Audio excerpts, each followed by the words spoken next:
There's been a change to a form that every business is familiar with, and no surprise, the change is not one that makes things simpler. Joining us today to discuss the changes and the impact they will have on your business is Tim Wheelwright. He's a partner at Kuck Immigration. Tim, thanks very much for joining us. Thank you, Marty. The I-9 employment eligibility verification form, just how much more complex did it get?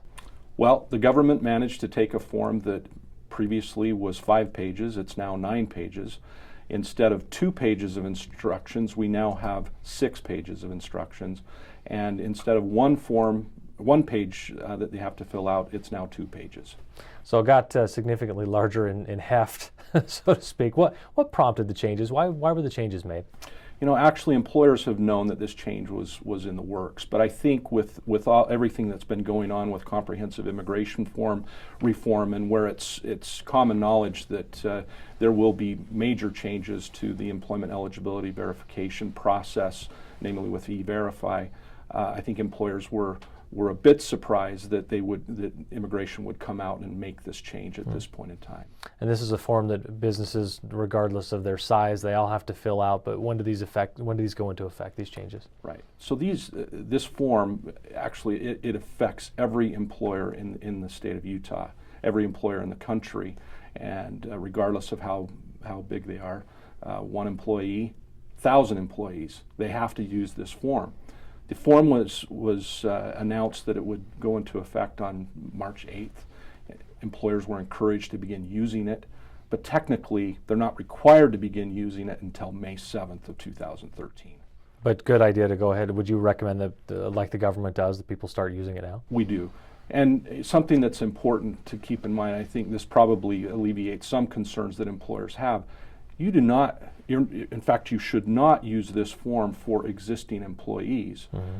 This is only for new hires. So anyone that you've hired after March 8th, 2013, you should be using this new version of the form. Is it worth going back? Let's say that it's 5 or 6 days after that day that you just named. So is it worth going back if you've hired someone in the past week to fill the form out? Certainly not required, and I would not do that. Mm-hmm. I would just make the change. As long as it's done before May 7th of this year, you'll be fine. Okay, you've come up with 5 tips to help deal with this new form and to navigate it and such. So let's start and just go through these one by one. Number 1, read the instructions, and then read the instructions. So should I read the instructions? I think you should. And if it takes 5 pages of instructions to explain a 2-page form, it's probably an indication that it's a pretty complicated form. In fact, we have always said that the I-9 form is the most complicated 1-page form that the government has. And now we've got the most complicated 2-page form that you need 5 or 6 pages of instructions in order to understand. So perhaps a bit simplistic as far as a tip, but nevertheless, very important. Read the instructions. They provide a wealth of information. There's some additional resources, too, that we're recommending that employers consult. One is called the Handbook for Employers, and the other is called I-9 Central, which is U.S. Citizenship and Immigration Services online resource for employers. And both of those are excellent resources with the instructions to really know what you're supposed to do with this new form. Excellent. The second point you have on the list, appoint someone to coordinate and oversee your organization's implementation of the new form. Why is that important? Well, again, I think because of the size of the form, often the I-9 form is underestimated in an organization. And we're encouraging employers to take this form very seriously.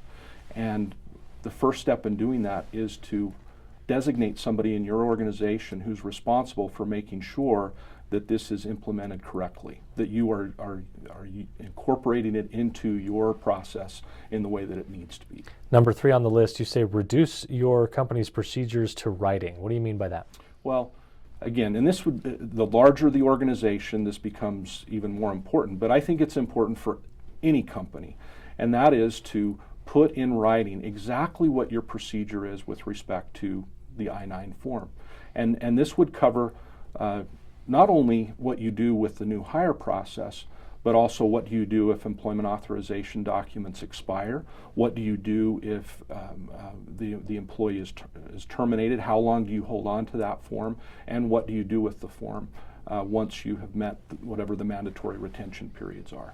Number 4, you say to consider conducting an internal audit of your I-9 forms. Why is that a key here? Employers can be fined between $110 and $1,100 for for I-9 forms that contain a substantive error or uncorrected technical or procedural errors. There are employers in the state of Utah that have been fined tens of thousands of dollars because they have not filled out the form correctly. Keep in mind, it's not because they employ someone who's not authorized to work. It's because they haven't filled out the form correctly.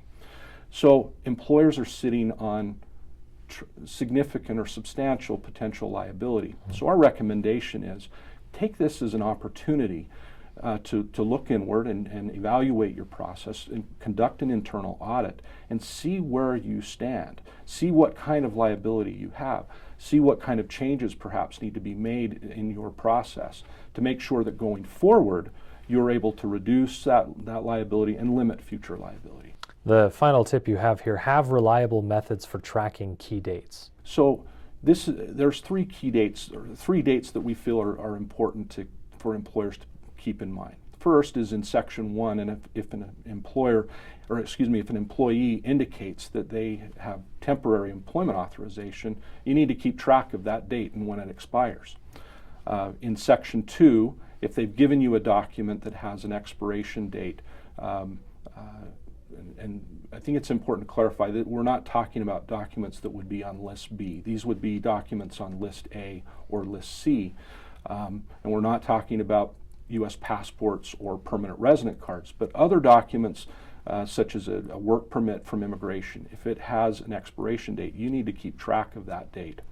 The third date that we recommend that you track is when you can discard of the I-9 form.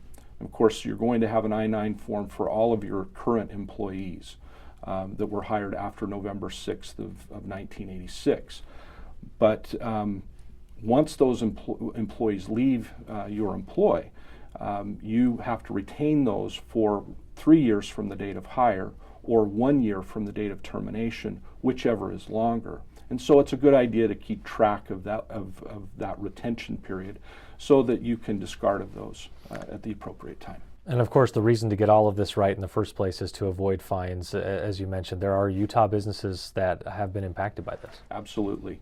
And in this environment where the federal government is very actively auditing companies to make sure that they're in compliance, there is an increased risk for employers that they could be audited and they could be subjected to what in some cases are substantial fines. Tim Wheelwright is a partner with Kuck Immigration. He also chairs, I should mention, the Chamber's Immigration Task Force. Tim, thanks for taking some time with us today. My pleasure.